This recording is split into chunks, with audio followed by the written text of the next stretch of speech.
תקף מטרות של ארגון הטרור.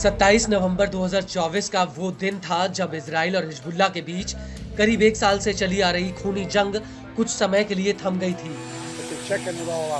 दरअसल अमेरिकी राष्ट्रपति जो बाइडेन इजराइल और हिजबुल्लाह के बीच युद्ध विराम का ऐलान करते हैं और इजराइल और हिजबुल्लाह की तोपें कुछ समय के लिए थम जाती हैं।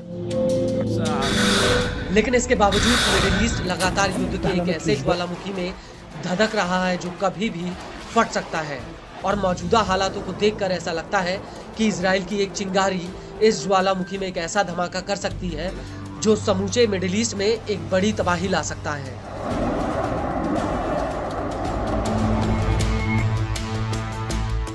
जी हाँ, हम बात कर रहे हैं इजराइल और हिजबुल्लाह की जंग की, जिसकी आहट फिर से सुनाई दे रही है क्योंकि इजराइल और हिजबुल्लाह के बीच युद्ध विराम खत्म होने की तारीख नजदीक आ रही है और ऐसा लगता है कि इजराइल एक बार फिर से हिजबुल्लाह को उकसाने की कोशिश कर रहा है। वहीं हिजबुल्लाह ने भी डंके की चोट पर ऐलान कर दिया कि वो इस बार इजराइल का वो हश्र करेगा जो उसे सदियों तक याद रहेगा। दरअसल हिजबुल्लाह के मुखिया शेख नईम कासिम ने इजराइल को लेकर एक बहुत बड़ा ऐलान किया है। कासिम का कहना है कि युद्ध विराम समझौता विशेषकर लितानी नदी के इलाके से संबंधित है और इस समझौते के तहत इजराइल को इस नदी इलाके से पीछे हटना होगा।